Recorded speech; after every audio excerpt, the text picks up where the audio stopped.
전후 자유진영의 눈과 귀 역할을 해온 미국, 영국, 캐나다, 호주, 뉴질랜드, 영미권 5개국의 안보 동맹체 파이브 아이즈가 와해 위기를 맞고 있습니다. 아군과 적군을 가리지 않는 트럼프 미국 대통령의 공세적 대외 정책에 영국과 캐나다 정상이 공개적으로 반기를 들고 나섰기 때문입니다. 특히 파이브 아이즈의 원년 멤버이자 동맹 중심축인 미국과 영국의 갈등이 증폭되고 있습니다. 트럼프 대통령은 지난 22일 폭스뉴스 인터뷰에서 아프가니스탄 전쟁에서 함께 싸웠던 나토군을 언급하며 우리는 그들이 필요했던 적이 없다. 그들은 전선에서 떨어져 있었다고 조롱했습니다.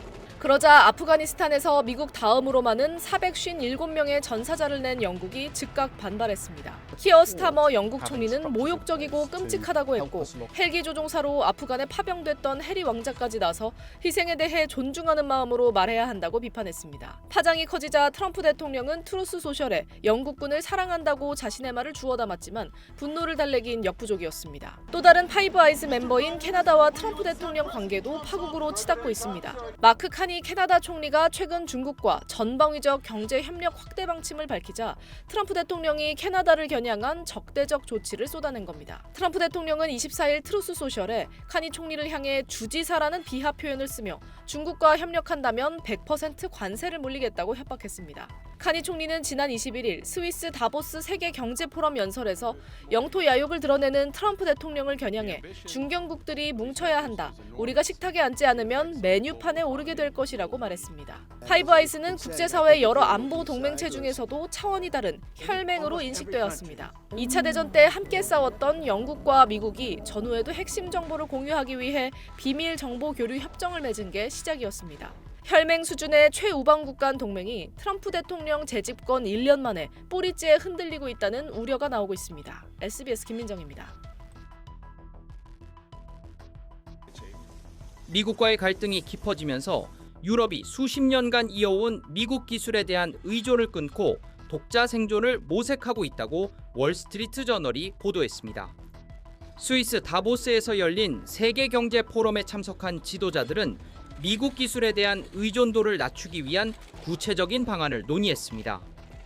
유럽 관료들은 미국 대통령의 행정명령 한 방으로 이메일과 클라우드 서비스까지 유럽 전체의 기술 인프라가 마비되는 최악의 시나리오를 우려하고 있다고 신문은 보도했습니다. 트럼프 대통령은 최근 그린란드를 무력으로라도 차지하겠다는 위협을 가했는데 우방인 유럽이 기술 분야에서도 미국이 목을 겨눌 수 있다고 상정하게 된 겁니다. 실제로 유럽의 현실은 처참할 정도의 미국 기술 종속 상태입니다. 지난해 유럽 기업들이 아마존이나 구글, 마이크로소프트 같은 미국 5대 클라우드 기업에 쏟아부은 돈만 250억 달러, 우리 돈 약 33조 원에 달합니다. 전체 시장의 83%를 미국 기업이 장악하고 있는 건데 사실상 유럽의 디지털 심장을 미국이 쥐고 있는 셈입니다. 유럽 의회는 현지 시간 22일 공공조달에서 유럽 제품을 우선하고 자체 클라우드 업체를 키우겠다는 기술 주권 결의안을 압도적으로 통과시켰습니다. 단순히 구호에 그치는 게 아니라 미국 기술이 초래할 보안 위험을 아예 법으로 규제하는 방안까지 검토하기 시작했습니다. 독일 디지털부는 이미 마이크로소프트의 업무 도구를 대신할 오픈소스 프로그램인 오픈데스크를 실제 정부기관에 투입해 시험하고 있습니다. 프리드리 메르츠 독일 총리와 에마뉘엘 마크롱 프랑스 대통령은 머리를 맞대고 유럽판 기술 챔피언을 만들겠다고 공언했습니다. 미국 기술 기업들도 비상이 걸렸습니다. 구글과 아마존은 서둘러 유럽 시민이 운영하고 데이터도 현지에만 저장하는 소버린 클라우드 서비스를 내놓으며 달래기에 나섰습니다. 기술이 곧 안보가 된 시대에 유럽의 미국 기술 결별 움직임이 과연 성공할 수 있을지 주목됩니다.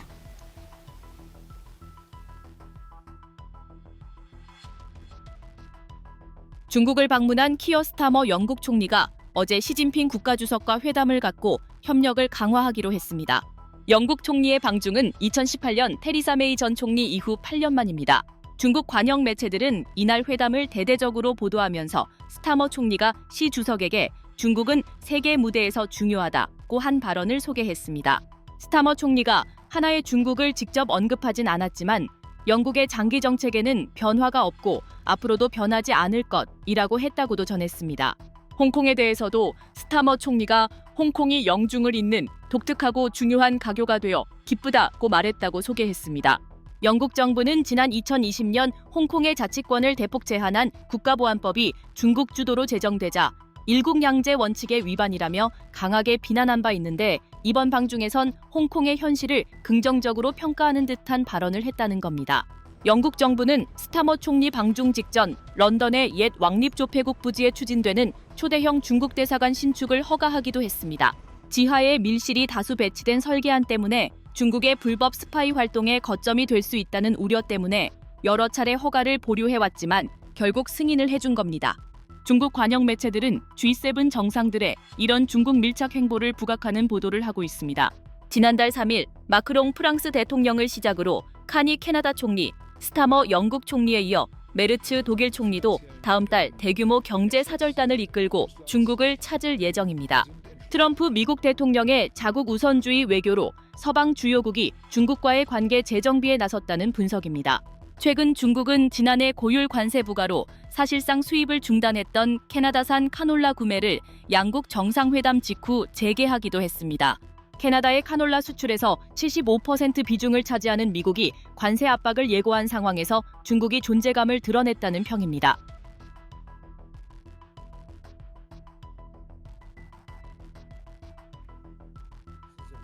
트럼프 대통령이 그린란드가 미국 안보의 필수적이라면서 이 문제에 협조하지 않는 나라는 관세를 부과할 수 있다고 말했습니다.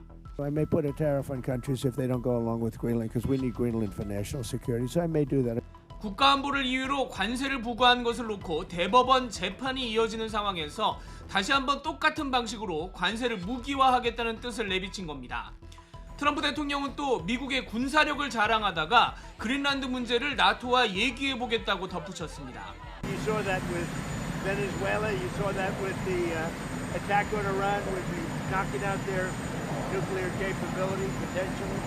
So, yeah, we're talking to NATO. 트럼프 대통령 입장에 반발해서 그린란드에 군대를 보내고 있는 영국과 프랑스, 독일 등 유럽 국가들에게 직간접적 경고를 한 것으로 해석됩니다. 하지만 여당인 공화당 안에서도 동맹 국가들을 압박하면 안 되고 만약 실제로 군사행동을 벌이면 탄핵될 것이란 주장까지 나왔습니다. I think it would lead to impeachment. I think it's invading ally to me is a high crime and misdemeanor. Most Republicans know this is immoral and wrong, and we're going to stand up against it. 독일 여당 내에서 압박이 이어지면 여름에 있을 월드컵을 보이콧하자는 주장까지 나오는 등 미국과 유럽 전체에서 논란은 커지고 있습니다. 뉴욕에서 SBS 김범주입니다. 그린란드 문제를 놓고 나토와 이야기 중이라고 말하던 트럼프 대통령이 그런데 미국이 필요할 때 나토가 뭘 한 게 있느냐면서 미국은 나토가 필요한 적 없었다고 말합니다. We've never needed them. We have never really asked anything of them. You know, they'll say they sent some troops to Afghanistan or this or that. And they did. They stayed a little back, a little off the front lines. 그런데 이 발언이 진정돼 가던 유럽 여론을 다시 한번 자극했습니다. 미국과 협조를 강조하던 영국 총리가 나서서 사과하라고 요구했습니다. The President Trump's remarks to be insulting and frankly appalling. And I'm not surprised they've caused such hurt to the loved ones of those who were killed or injured. 아프간 전쟁에서 미군이 가장 많은 2,400명 전사자를 냈지만 나토군도 영국 450명 등 1,000명 이상 사망했습니다. 국내에서 참전 반대 여론이 높았지만 미국 요구로 부담을 졌던 유럽 각국 정부의 아픈 곳을 건드렸다는 평가가 나옵니다. amerykańskich żołnierzy i też własną piersią często ryzykować własne życie, aby nasi towarzysze broni byli bezpieczni. 피를 흘린 우방을 안보 무임승차자로 몰아치느냐는 반발이 이어지면서 유럽 여론은 더 안 좋게 흘러갈 것으로 보입니다. 뉴욕에서 SBS 김범주입니다.